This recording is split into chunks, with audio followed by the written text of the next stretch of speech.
आतंकियों के यार पर योगी का प्रहार। और जिस प्रदेश से यूपी की सत्ता आजमगढ़ वाया अहमदाबाद।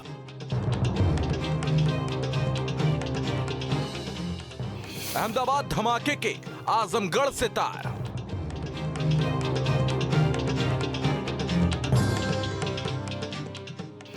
आतंकवादी से रिश्ते पर घिरे समाजवादी।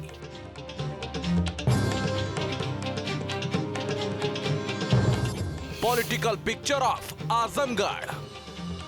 तीसरे दौर की वोटिंग से पहले ही बीजेपी ने बड़ा दांव चला है और ऐसा माना जा रहा है कि अगर बीजेपी अपनी रणनीति में सफल रही तो आने वाले चरणों में विपक्ष को जबरदस्त वोट की चोट देखने को मिल सकती है। पॉलिटिकल पिक्चर में आजमगढ़ का रण अब बेहद रोमांचक हो गया है, क्योंकि अब यूपी चुनावों में राष्ट्रवाद की एंट्री हो गई है। एक तरफ है विपक्ष जो मुस्लिम वोट बैंक का हिमायती बनने की पूरी फिराक में है, तो दूसरी तरफ है बीजेपी जो लगातार विपक्ष की हर रणनीति पर पानी फेरने की कोशिशों में है। कानपुर में एक चुनावी रैली को संबोधित करते हुए सीएम योगी आदित्यनाथ ने समाजवादी पार्टी पर अब तक का सबसे बड़ा हमला बोला है और आतंकवादी के परिवार के साथ एसपी का रिश्ता बताया है। सीएम योगी ने कहा कि अहमदाबाद सीरियल ब्लास्ट केस में फांसी की सजा पाने वाले आजमगढ़ के आतंकवादी के पिता और परिवार का समाजवादी पार्टी के साथ ताल्लुक है। अहमदाबाद में एक सीरियल ब्लास्ट हुआ थे, कई लोग मारे गए थे और भाइयों बहनों, उस सीरियल ब्लास्ट की घटना के लिए जो आतंकी जिम्मेदार थे उसमें आजमगढ़ के संजरपुर का भी एक आतंकवादी था। और इससे भी गंभीर बात है, उस आतंकवादी को आज वहां की माननीय न्यायालय ने मृत्युदंड की सजा दी है।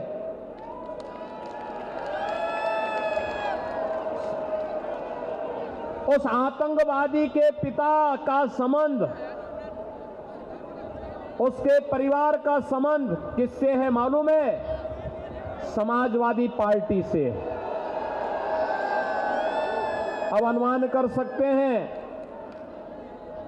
आपको आतंकवादियों के प्रति संवेदना व्यक्त करने वाले, आतंकवादियों के हित चिंतक और उनके प्रति अपना सर्वस्व न्यौछावर करने वाले राजनीतिक दल को चाहिए चुनाव जिताना है या आपको सुरक्षा, सम्मान और स्वावलंबन की ओर ले जाने वाली भारतीय जनता पार्टी को।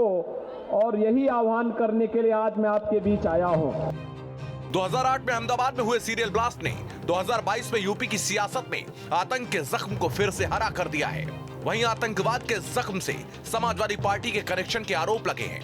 आरोप है कि अहमदाबाद ब्लास्ट के दोषी आजमगढ़ के एक आतंकी मोहम्मद सैफ के पिता शादाब का समाजवादी पार्टी से कनेक्शन सामने आया है।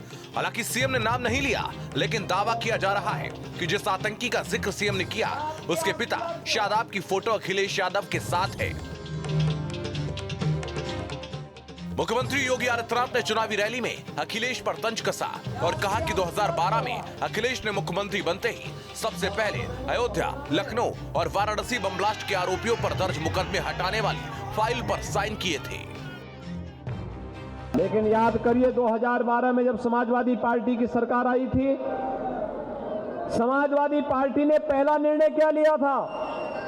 पहला निर्णय समाजवादी पार्टी ने लिया था अयोध्या में राम जन्मभूमि पर आतंकी हमला करने वाले, काशी में संकट मोचन मंदिर पर आतंकी हमला करने वाले, अयोध्या, लखनऊ और वाराणसी की कचहरियों पर हमला करने वाले और सीआरपीएफ कैंप रामपुर पर हमला करने वाले आतंकवादियों के मुकदमों को समाजवादी पार्टी के मुख्यमंत्री ने वापस लेने के लिए सबसे पहली फाइल साइन की थी, तो उसी से की थी। ये फर्क साफ है आपके सामने।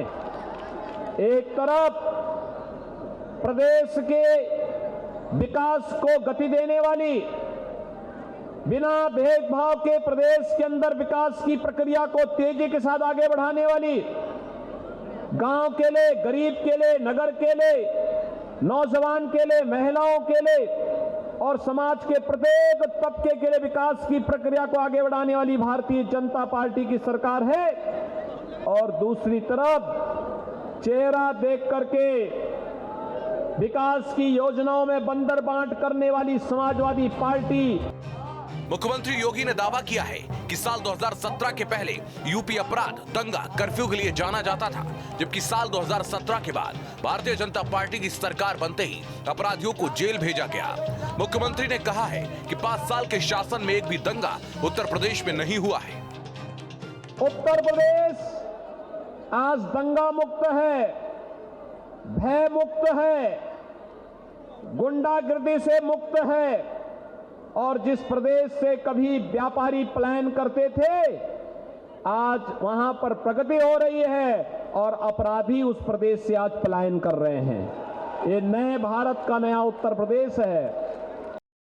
जिस तरह से सीएम योगी आदित्यनाथ ने समाजवादी पार्टी का आतंकियों के साथ कनेक्शन को लेकर उन पर हमला बोलते हुए नजर आए, इसी के साथ साथ जब उन्होंने अहमदाबाद ब्लास्ट का खासकर जिक्र किया और उसमें जो तस्वीरें वायरल हो रही है जिसमें दोषी के पिता का समाजवादी पार्टी के साथ कहीं कोई कनेक्शन तो नहीं, ये सवालिया निशान उन्होंने खड़ा किया। इससे ये तो साफ हो गया है कि आने वाले चरणों में अब जो मतदान होगा तो उसमें राष्ट्रवाद और आतंकवाद का मुद्दा काफी गरमाया रहेगा। यूपी के दंगल में बीजेपी के तीखे प्रहार से माना जा रहा है कि विपक्ष पूरे खाने चित हो गया है और ऐसे में आजमगढ़ की लड़ाई राष्ट्रवाद बनाम परिवारवाद से लेकर आतंकवाद और भ्रष्टाचार पर होने वाली है। Team news state.